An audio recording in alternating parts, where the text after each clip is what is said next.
Mysteries of the Vikings. Have you ever wondered if the Vikings might have been the first Europeans to set foot on American soil?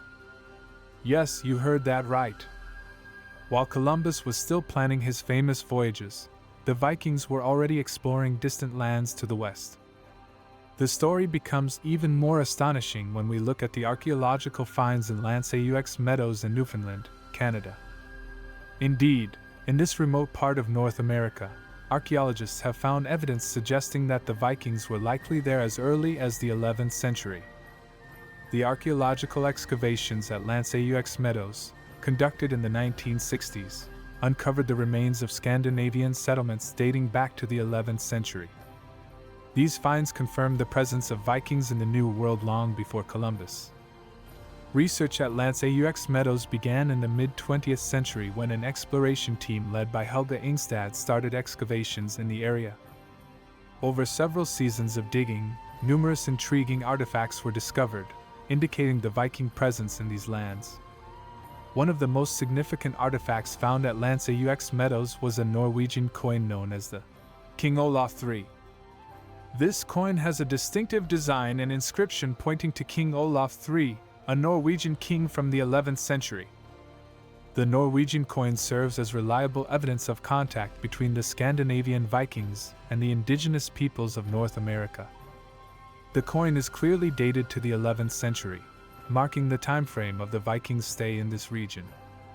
Additionally, the archaeological finds included ship fragments, suggesting that the Vikings used this region as a base for their maritime expeditions. Ships were crucial for the Vikings' travels, allowing them to explore distant lands and trade with other peoples. The excavations also revealed the remains of structures dating to the 11th century, presumably Viking homes and settlements. These buildings were made of wood and featured the typical Viking architectural style. They give us an insight into how the Vikings lived and worked in this remote corner of North America. Among the archaeological finds were household items such as pottery, tools, and jewelry. These objects tell us about the daily life of the Vikings and their cultural traditions. They also help archaeologists understand the types of crafts and trades practiced in this region.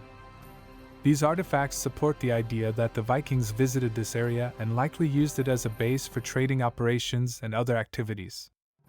It was previously believed that Columbus was the first European to discover America in the late 15th century. However, these finds suggest that the Vikings may have reached this continent long before him. It is also interesting to note that the findings at Lanceaux Meadows are not the only evidence of the Viking presence in North America. Other archaeological discoveries, such as the settlements in Vinland in the northeastern part of North America, also confirm their presence on this continent. Thus, the dating of the finds at Lanceaux Meadows clearly indicates the presence of Vikings in this area in the 11th century, making these excavations some of the earliest evidence of European contact with North America. And what were they doing there? We can only imagine how these bold seafarers, armed with their longships and driven by a desire for new lands and adventures, landed on the American shore and began exploring this mysterious world. Is it true that Cook was eaten by natives? Let's once again walk through the corridors of history and share the amusing story of one of the most famous explorers of all time, James Cook. It is believed that James Cook traveled the world, discovering new lands and ocean depths. But at some point, his adventurous fate met an obstacle in the form of the Hawaiian Islands. Cook, being a man of unparalleled bravery, decided to show the locals who was in charge, and this turned out to be his last adventure. It is worth noting that the story of Cook being eaten by natives was concocted to instill fear and horror. In reality, Cook's tragic death was due to more mundane reasons. One day, while on a Hawaiian island, he got into a conflict with the local inhabitants, and this conflict ended catastrophically for him. During a skirmish with the Hawaiians, Cook opened fire on the locals and was fatally wounded by a spear to the head. No one attempted to eat him. This simply is not true. Cook paid the highest price for his bravery and ambitions, trying to subdue the untamed natural forces of the oceanic territories, So let's remember James Cook not as a victim of wild natives but as a great explorer whose spirit of adventure and quest for knowledge continues to inspire us to this day. And his adventures were certainly not boring. Fake Paris. During World War I, the French government and military strategists developed an innovative plan to protect Paris from German bombings and air raids. They undertook astonishing efforts to create an illusion that would deceive enemy airplanes and bombers.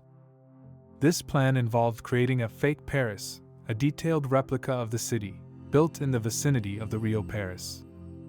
The construction of the fake Paris was completed by the end of the war and included copies of famous Parisian landmarks, such as the Champs-Élysées and the Gare du Nord. French engineers and architects worked so meticulously that the fake Paris looked almost identical to the original from the air. One of the most remarkable aspects of this fake city was the false railway system. The French laid out fake tracks and even installed lighting to simulate the movement of trains. This created the illusion of active transportation activity and added credibility to the entire military deception. The purpose of creating the fake Paris was to divert the attention of German pilots and bombers from the real Paris.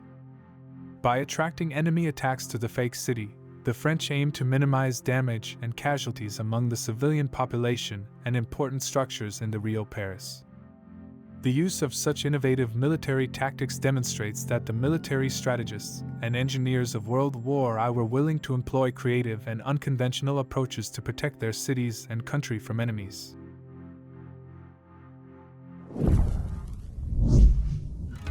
And that's all. If you enjoyed the video, don't forget to like it, subscribe to the channel, and hit the bell icon. Your engagement is the best reward for us. Thank you for watching. See you soon.